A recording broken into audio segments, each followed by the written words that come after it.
The 1980 Mr. Olympia marked Arnold Schwarzenegger's comeback and ultimately his final appearance in the competition. It also signaled the premature end of Mike Mentzer's bodybuilding career at just 29 years old, making it one of the most contentious events in Olympia history. Schwarzenegger's methods faced scrutiny in the media, with criticism that he disliked. The rivalry between Mentzer and Schwarzenegger extended beyond the stage, characterized by underlying tensions and constant friction between the two competitors.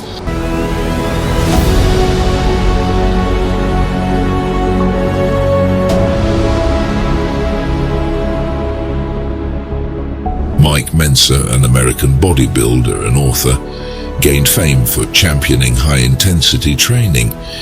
He formulated the heavy-duty method, emphasizing fewer sets with increased intensity.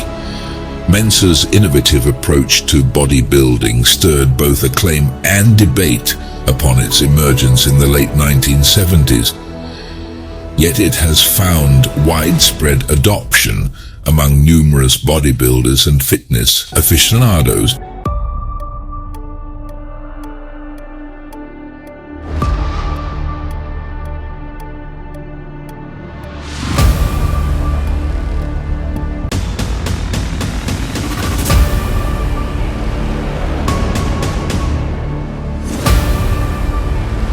He became a legend in the fitness realm not only for his impressive physique but also for his rigorous training approach known as heavy duty. His unique methods in bodybuilding distinguished him, garnering attention for his unconventional techniques. Mike's rise to prominence in the bodybuilding community cast a huge spotlight on him. However, Arnold Schwarzenegger, who was accustomed to being the center of attention, was less than thrilled about it. This newfound spotlight didn't sit well with Arnold because he was accustomed to being in the limelight. As Mike would argue, one doesn't need to train twice a day, 6 days a week like Arnold does. Rather, 2 or 3 times a week is sufficient. Thus, Arnold's traditional methodology was being challenged.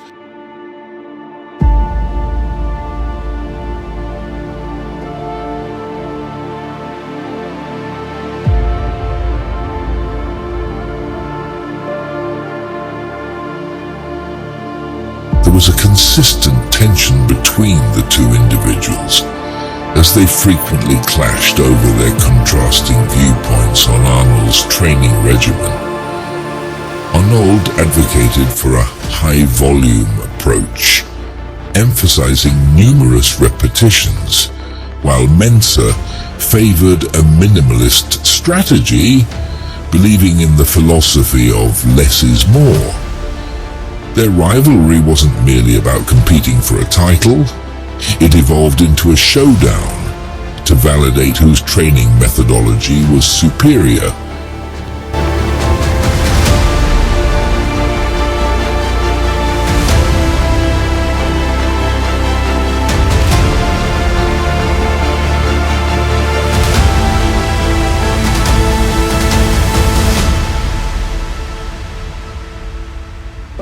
That last rep where you're trying as hard as you can and you barely make it, that is what turns on the growth mechanism in your body.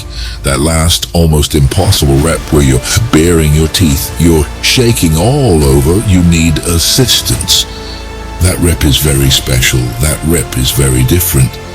There's something special going on inside your body when that happens.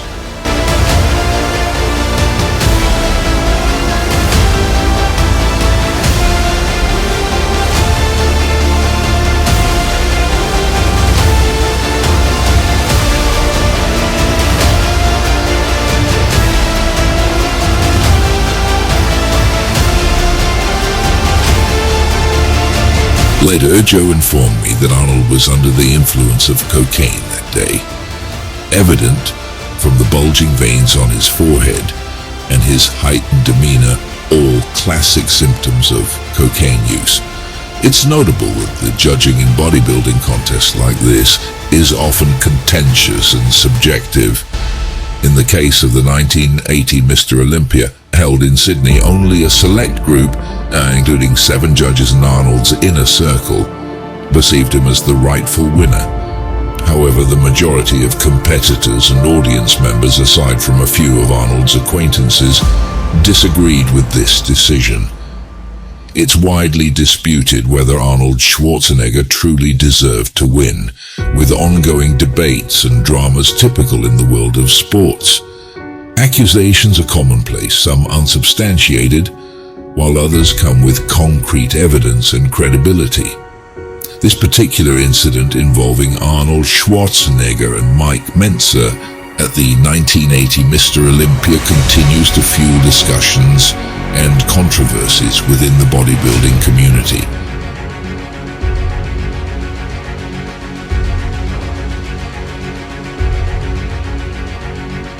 Mentzer believed the carbs should be the main source of calories, around 50–60%, unlike the protein-centric approach of others. His logic was simple.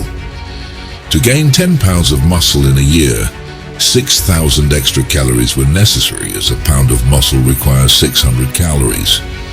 That averages to just 16 more calories per day, with only 4 from protein, since muscle is about 22% protein.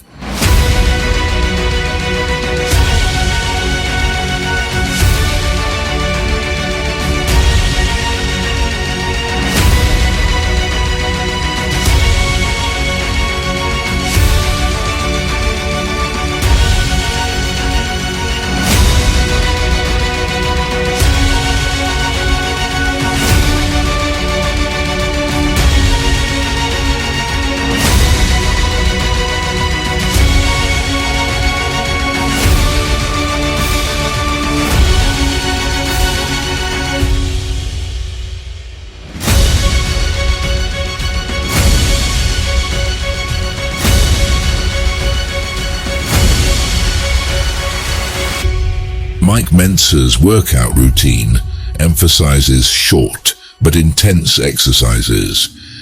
He believed in high-intensity training with heavier weights requiring ample recovery time for steady muscle development.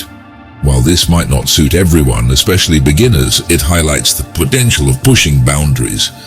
In workouts and recovery, many fall into the more is better trap, especially when quick gains happen. But for long-term growth and avoiding plateaus, a balanced blend of suitable workouts, proper nutrition, and a fitting lifestyle is essential.